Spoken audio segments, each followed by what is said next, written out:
Ons hulp is in die naam van die Here, wat die hemel en die aarde gemaak het, wat vir die ewig getrou bly en nooit die werke van sy hande laat vaar nie. Genade en vrede vir jou, van God, ons Vader, wat ons herder is en ons lei, van Jesus Christus, die goeie herder wat sy lewe vir die skape afgegee het, en van die Heilige Gees, wat in ons 'n rein hart skep en ons nader trek aan God. Amen.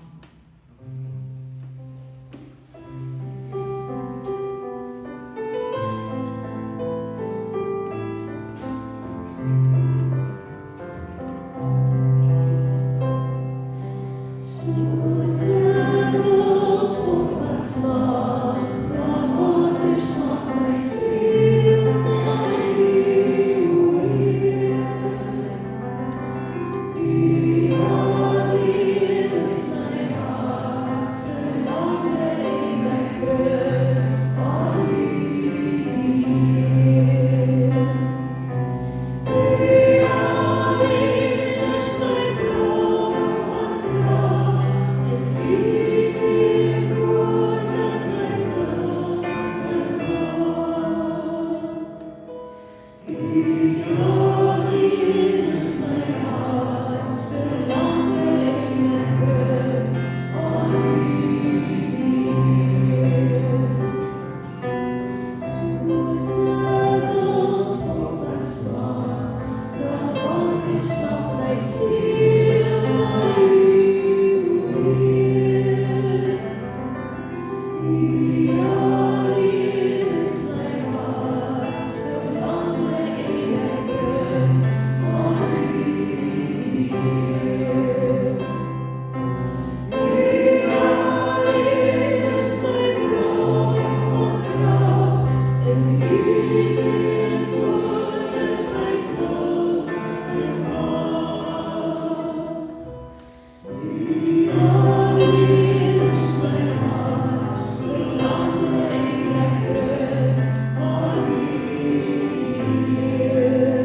sal net so hier dan u sit. Met die naklank van daardie liefde, dat u by ons is. Dankie Here, dat ons kan wees die sekerheid. Dankie dat ons kan bewus wees daarvan dat u God is. Dat u die God is wat by ons betrokke is van ons geboorte. Dat u in die oomblik by ons is. Dat u die res van ons lewens by ons sal wees.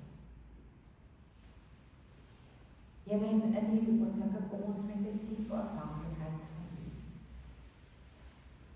Here, ons het nodig dat u woord vir ons lewe maak. Heilige Gees, staan stil by ons elkeen. Maak ons geestesoë oop, sodat ons kan hoor wat u vandag vir ons wil sê. Here, in u grootheid en in u almag, weet ons dit gaan nie dieselfde wees nie. Want u stap met ons elkeen 'n unieke pad. Here, u weet waarmee was ons gister besig. U weet waarmee was ons gedagtes besig, terwyl ons al hierdie woorde van hierdie liedere gehoor het. En daarom weet ons, dat u ook van ons elkeen 'n unieke stilstaan plek volgende het. Ons bid dit in die naam van Jesus. Amen. Nou, na Dawid se lewe te kyk is eintlik 'n bietjie bedauerend. Ek het nou gedink, ek gaan nou kom met 'n klomp feite en julle indruk baie ek van Dawid weet. Maar ek moes ek dis nie met Dawid wil nie noodwendig hê ons het al hierdie feite en ons moet iets hoor van sy pad saam met die Here. Want Dawid was 'n gewone mens soos ek en jy. Hy het swaar gekry, was dit goed gegaan met hom, dit het sleg gegaan met hom. So ek het eers gaan kyk na wat sê Paulus oor Handelinge, oor Dawid en Handelinge. Paulus het gestaan, ek staan nie aan die pad van die kamera. Paulus het opgestaan, met 'n handbeweging aandag gevra en gesê, Israeliete en Godvreesendes, ek neem aan skryf, luister, die God van hierdie volk Israel het ons voorvaders uitgekies en hulle 'n groot volk gemaak, die hulle as vreemdelinge in Egipte gewoon het. Hy het hulle deur sy groot mag daarvandaan uitgelei. En hulle in die woestyn ongeveer 40 jaar lank geduldig verdra. Daarna het hy 7 nasies in die land Kanaan uitgewis en hulle land aan die Israeliete gegee. Dit alles het omtrent 450 jaar geduur. Daarna het hy regters vir die land laat gee tot die tyd van die profeet Samuel.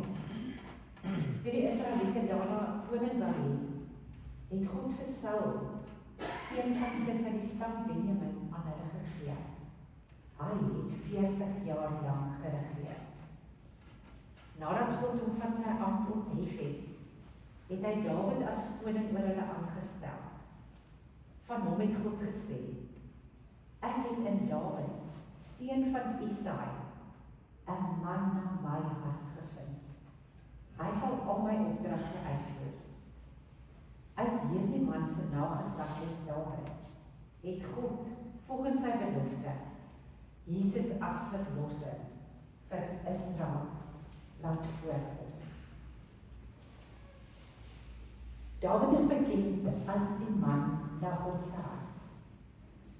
Maar hy was ook bekend as iemand wat doodmaak het om sy sonde te smeer. Hy het baie mense doodgemaak in oorlog. Dawid was nie perfek nie. Ek gaan nou vir julle die storie van Dawid net op 'n ander manier vertel, asof dit Dawid is wat dit self vertel. Stel jou voor, daar's 'n ou man wat op die hemel sit en hy dink terug oor sy lewe. Sy hare is grys. sy liggaam dra die merke van al die oorloë waar hy betrokke was.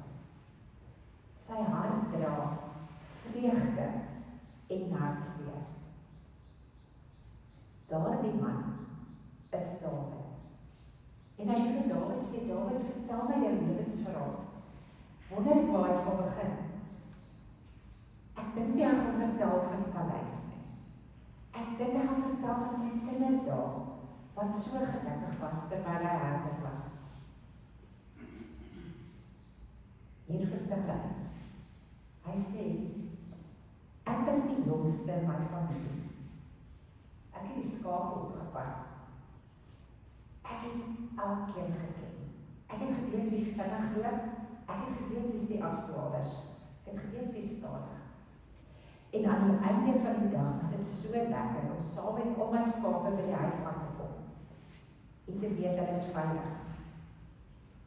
En toe eendag kom die profeet Samuel by my pa se huis aan. My pa het skoon vergeet om aan die veld te loop. My groot sterk broers het voor die profeet gestaan. Ek, die herderseun, is eers later onthou. Daardie dag het ek besef, God kyk anders na mense. Daardie dag het Samuel olie oor my kop uitgegiet en gesê ek is die volgende koning. Maar volgende oggend is ek weer terug na my skape toe. Alles het dieselfde gelyk. En tog was niks meer dieselfde. God se gees het nou kragtig in my gewerk. Kort daarna het my talent met die leer my na Saul se paleis geneem. Daar het ek en Jonathan boesemvriende geword. Vir 'n tyd het ek die skaap in die paleis geleef. Eendag stuur my pa my met kos na my broers. Daar het Goliat gestaan. Israel was daar. Niemand wat teen hom veg nie. 40 dae lank het Goliat met lewende God gespot. Hy het gesê Israel kan net een man stuur. En dit sou die geveg bepaal. Wie daar die geveg gewen het. Ek het geweet, ek is nie sterk genoeg nie. Maar ek het ook geweet, dieselfde God wat my teen 'n leeu en 'n beer gehelp het, sal my ook help. Een klip, een swaai, een wonderwerk.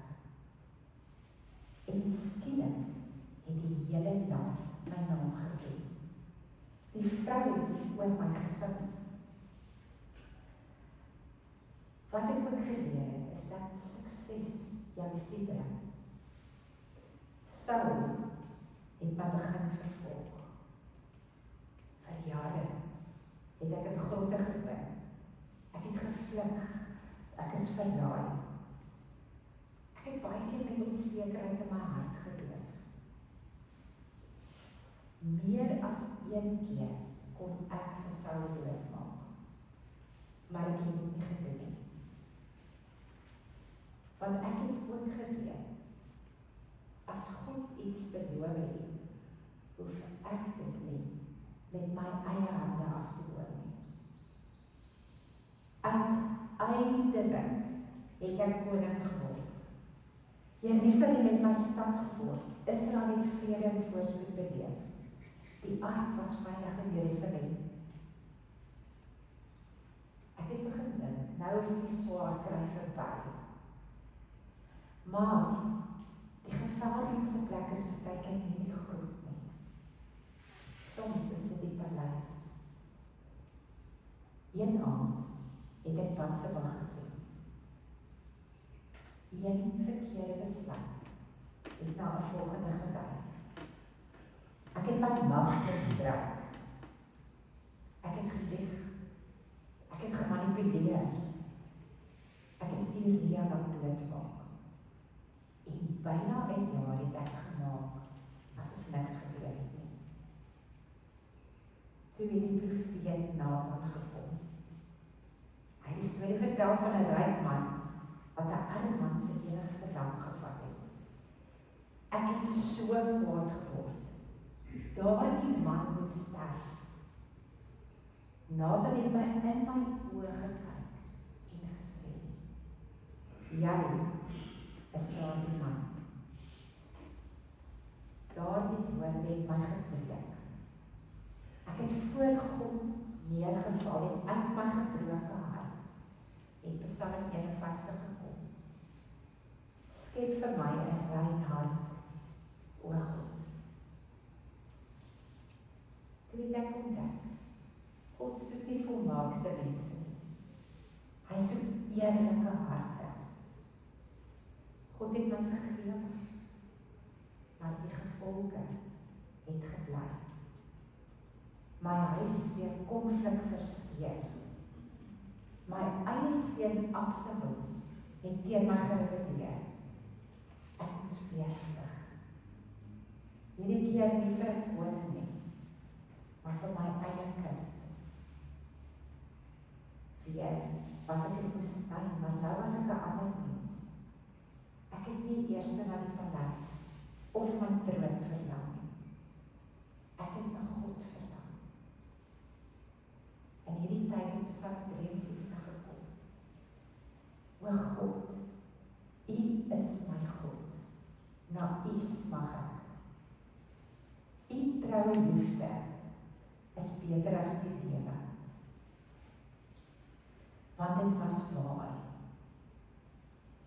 Toe ek jong was, het ek gedink, die oorwinning oor Goliat is die grootste geskenk wat ek kan kry.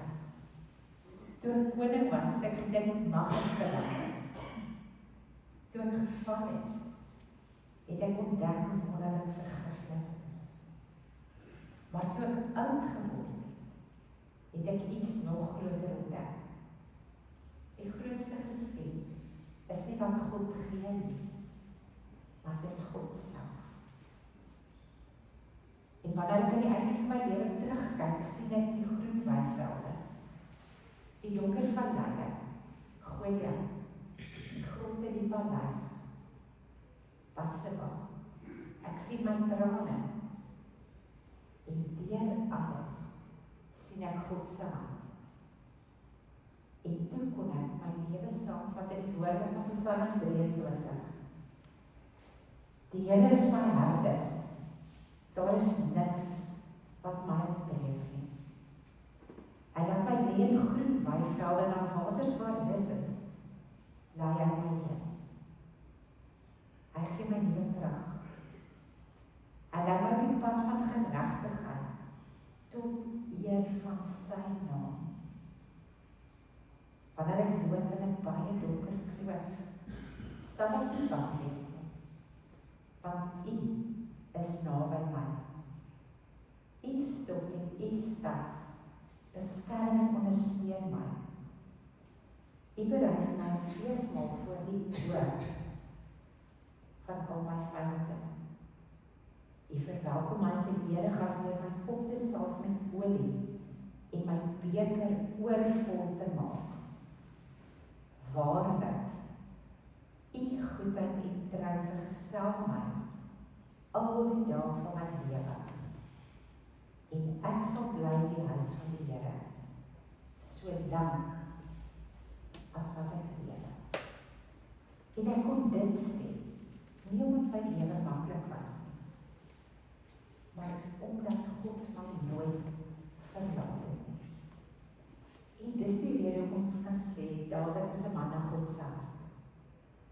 Dawid het nooit van God af weggedraai, hy het by God gebly, ten midde van alles wat hy beleef het. En wat baie duidelik is dat Dawid 'n bidder was. Hy het die psalms, as mens bietjie gaan kyk na die psalms, ek het nou die vorige jaar 'n bietjie na die gekyk, is, hy het so net geskryf. Hy het so net weer sy gedagtes neergeskryf, is nie ingewikkelde goed nie, maar hy was die heel tyd in kontak met die Here. Hy het tussen 73 en 88 van die psalms geskryf. Dis nie, daar is mos 'n paar wat hulle sê, dit kon Dawid gelees het, of dit kon iemand anders gelees het. Maar soos Dawid se lewe aangegaan het, het hy verwoord dit wat hy saam met God beleef het. En die psalms help ons nou daarmee, om dit te woord wat ons vertuiging van die woord kry, het Dawid van geskryf. So hy het met God gepraat wanneer hy leiding nodig gehad het. Voor hy oorlog toe gegaan het, het Dawid gaan bid. Hy het met God gepraat as hy bang was. Hy het met God gepraat toe hy gesondig het. Hy het met God gepraat as hy wat dankie sê, in dankbaarheid. Hy het met God gepraat dood eenvoudig, omdat hy by God wou wees. Hy het nie net gebid, wanneer hy God nodig gehad het. Hy het saam met God geleef. En miskien is dit die grootste ding wat Dawid vir ons gelos het. Dalk is dit die grootste, behalwe dat hy God vertrou het vir wonderwerke, behalwe dat hy vergifnis by God gekry het, is hierdie ding, dat Dawid so saam met God geleef het in elke oomblik. Nou wonder ek, as jy so luister na Dawid se storie, en jy dink oor jou eie lewensstorie, hoe sou jou lewensbesalm klink? Want die diepste wil ons verwoord, dit wat ons saam met God beleef het.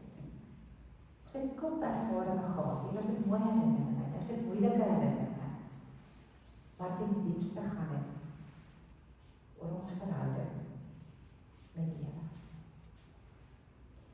Daarom kan jy dit doen in die volgende week, gaan sit en begin net skryf. Begin in jou eie psalm skryf. Wat is die psalm wat jy sal wil hê oor jou lewe gesê word? Maar wat jou psalm wil sê? Deur wat 'n groot weiveld het jy gegaan? Deur wat 'n diep vallei? Weet ons God was daar. Ongeag of jy bewus was daarvan. Ongeag of jy onthou het dat God by jou is, was hy by jou. En verstaan hy die letsels wat jy dalk het, of die pyn of die wonde, of die nie wonde nie. Hy weet waar jy is. Kom ons wees, mense na God se hart. Nie perfek nie, nie sondeloos nie, maar vasgeword, wortel in wie hy is. Seker dat hy elke oomblik by ons is, elke dag. En dankie dat ons hierdie weke net kan hesse. Dankie Here dat ons weer in ons groep weivelde het. Dankie dat ek weet dat U ook weet wat voor ons lê. Dankie Here vir genade. Dankie Here vir 'n bewustheid van U liefde. En dankie Here dat ons met ons sang en musiek ook nou na U toe kan kom en kan bewus wees dat U ook in hierdie oomblik hier is. En dat U nie gaan luister na ons woorde nie, maar dat U ons harte het. Bid dit in die naam van Jesus. Amen. Kom ons loof die Here met hierdie pragtige lied, juig al wat leef, ons van daai nuwe verwerking. Dis nie die ou en met ander woorde, ons van daai lekker vrolike nuwe verwerking sing. Juig al wat leef, juig voor die Here.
Is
Dankie dat julle vanoggend vir ons kom rustig maak en ons kom bedien het met julle talent. David se talent was die weer, maar ek kan 'n bietjie meer as net te weer. So dankie. Mag die Here julle ook seën daarvoor, want ons weer daar gaan voorberei in tyd. Hoef dit nou in. Mag die Here julle ook ons seën. En mag ek julle ook seën. Namens die lewende God, is altyd vir my heilige oomblik. Dat ek namens die lewende God sy seën oor jou mag uitspreek. Mag die God van Dawid, wat jou sien voordat ander jou raak sien, wat jou vergewe wanneer jy val, wat jou nooit verlaat nie, jou vandag en elke dag bewaar,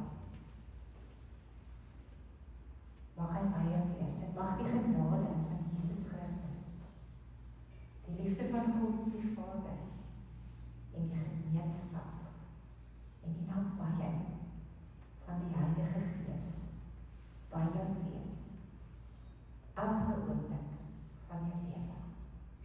Amen.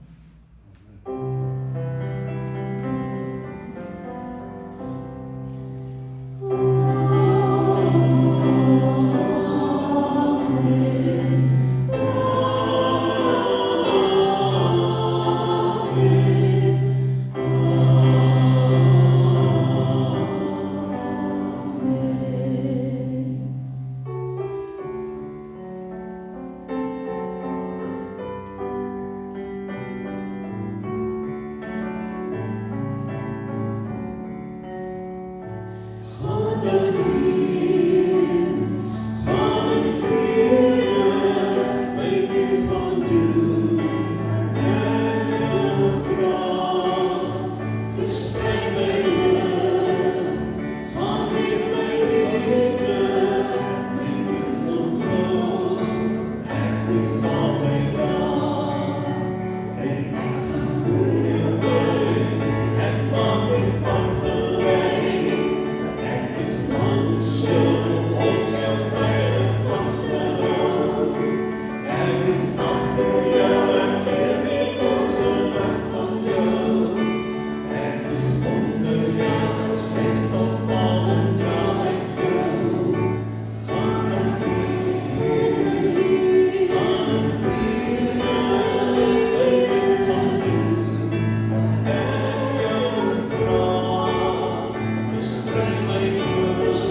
liefste van vol